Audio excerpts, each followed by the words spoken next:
Di awal cerita, kita akan diperlihatkan dengan seorang wanita yang sedang menaiki bis bersama beberapa bocil kematian. Menurut rumor yang dikatakan anak-anak itu, ada sebuah legenda makhluk yang sering membunuh orang ketika hari menjelang maghrib. Setelah sampai ke tempat tujuan, wanita itu pun melanjutkan perjalanannya melewati sebuah tangga gantung. Namun sering berjalan di sana, wanita yang kita panggil saja Nami merasa kalau ada sesuatu yang telah mengikutinya. Dan benar saja, di belakang wanita itu kita akan melihat penglihatan dari makhluk yang sedang mengikutinya. Merasa takut, Nami pun melarikan diri dan bersembunyi sejenak.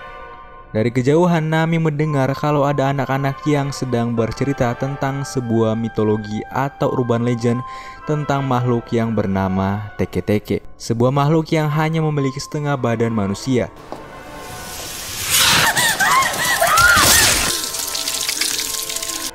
Dan benar saja, saat baru melangkahkan kaki, tiba-tiba makhluk yang belum diketahui apa wujudnya dengan cepat memotong tubuh dari wanita itu hingga terbelah menjadi dua bagian. Waduh, dolar kuning nih. Dan ya, film Teke-Teke pun baru dimulai.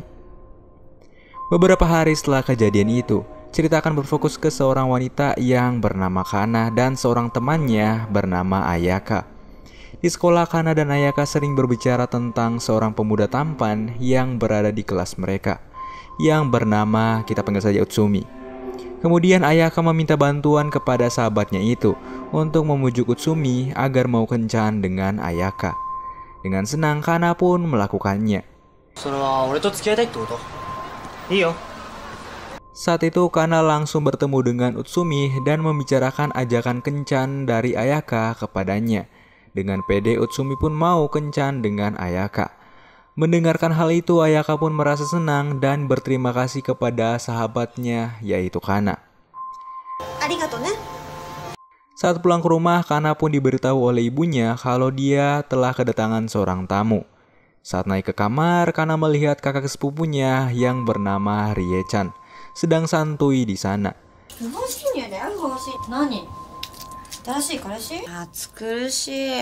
Kemudian Kana mengusirnya karena dia sedang kecapean dari sekolah.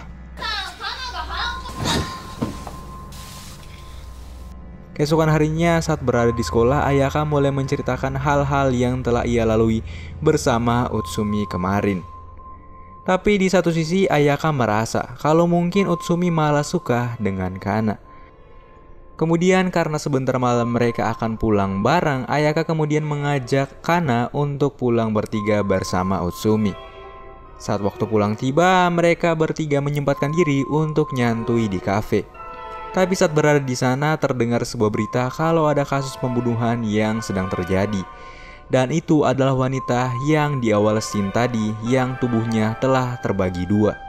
Setelah mendengarkan berita itu, Utsumi dan Ayaka pun mulai menceritakan sebuah urban legend yang bernama Teke-Teke. Sebuah hantu yang sangat mengerikan, memiliki setengah tubuh manusia. Konon katanya jika kalian melihat, maka kalian akan dipastikan mati dengan kondisi tubuh terpenggal menjadi dua. Ayaka yang merasa pipis memutuskan untuk ke kamar mandi dan meninggalkan Kana bersama Utsumi. Ketika waktu pulang tiba, Ayaka pun membicarakan hal serius di mana dia merasa kalau Kana mungkin saja cocok dengan Utsumi. Dan ya, sudah dipastikan kalau Ayaka telah cemburu dengan sahabatnya sendiri. Karena suasana sudah semakin memburuk, Ayaka memutuskan untuk pulang sendiri dan meninggalkan Kana sendirian. Di tengah perjalanan, Ayaka mendengar ada sebuah langkah yang mengerikan sedang mengikutinya. Dan saat melihat ke belakang,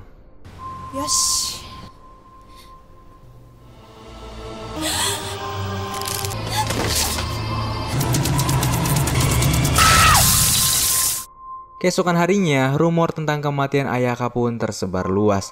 Bahkan Kana dipanggil oleh pihak kepolisian untuk ditanyai, karena ya Kana adalah orang terakhir yang ditemui oleh Ayaka.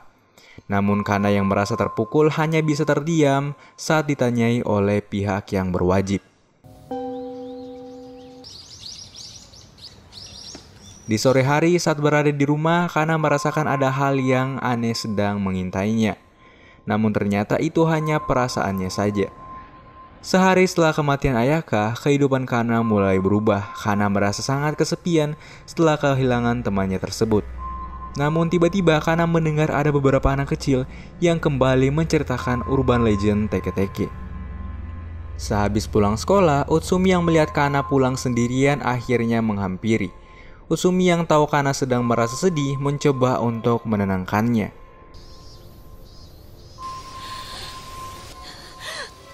Setelah hari semakin larut, Kana memutuskan untuk pulang sendirian. Dan ya, Kana memilih untuk melewati tempat di mana sahabatnya itu wafat. Di sana, Kana meletakkan bunga untuk mengenang temannya itu. Tapi dari kejauhan, angin mulai berhembus kencang. Kana yang teringat dengan kata-kata Utsumi, akhirnya mencoba untuk tidak melihat ke belakang.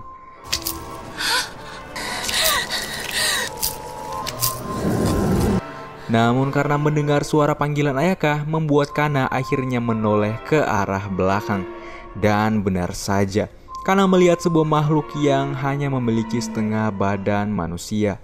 Melihat makhluk mengerikan itu membuat Kana lari ketakutan. Untung saja Kana bertemu dengan Utsumi yang juga sedang khawatir kepada Kana. Kana yang ketakutan membuat sebuah kepanikan yang alhasil mereka berdua harus terjatuh.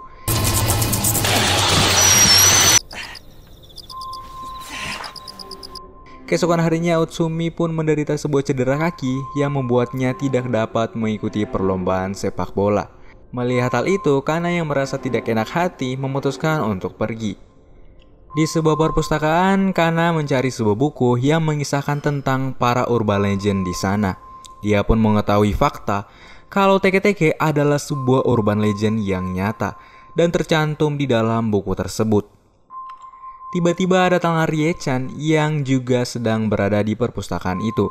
Kemudian karena melihat adiknya yang sedang mencari tahu tentang urban legend teke-teke, Rie-chan pun akhirnya menceritakan kalau dia juga sedang mempelajari hantu misterius itu.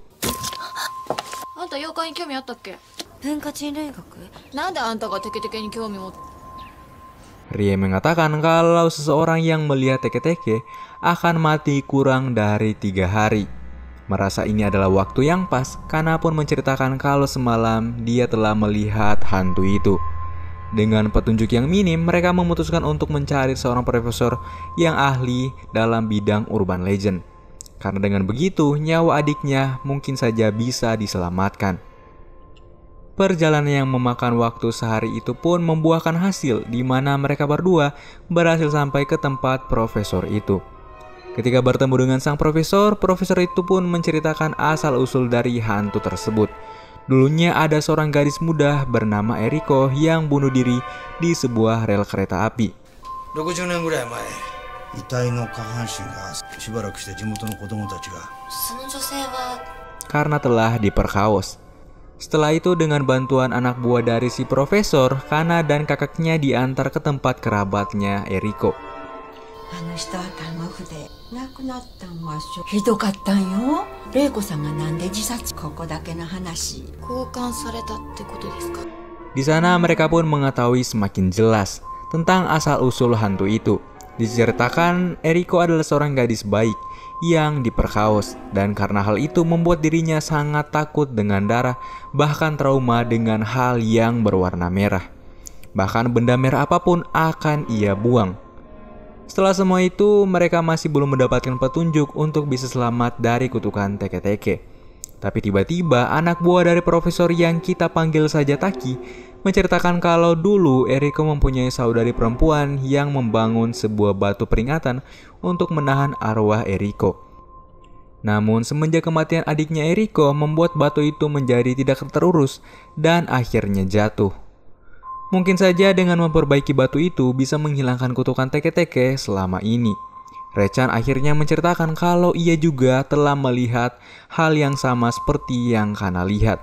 Karena itulah dia mempelajari teke-teke selama ini.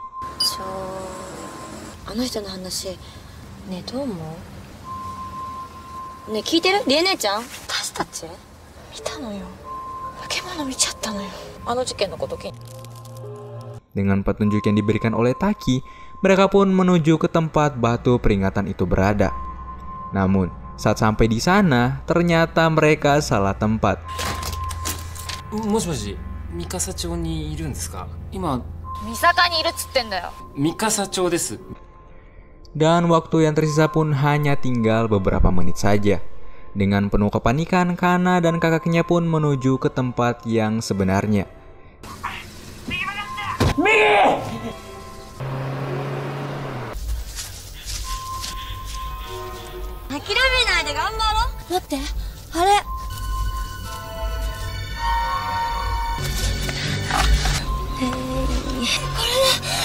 Di sana, mereka pun berhasil menemukan batu peringatan itu.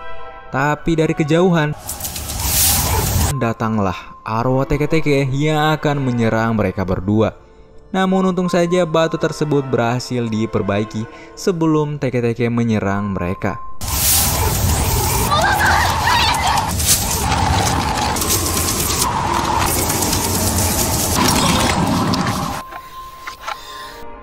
Saat sedang berbincang-bincang di mobil setelah aman, Kana dan Rie mendengar sebuah suara lagi. Dan ternyata teke-teke masih berusaha mengejar mereka.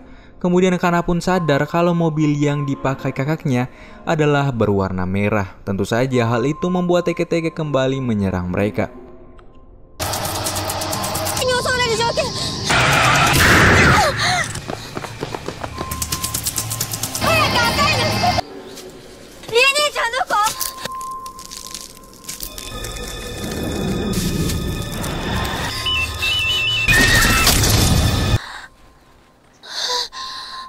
Setelah membuang seluruh hal yang berwarna merah, Kana dan Rie pun akhirnya selamat. Namun tiba-tiba,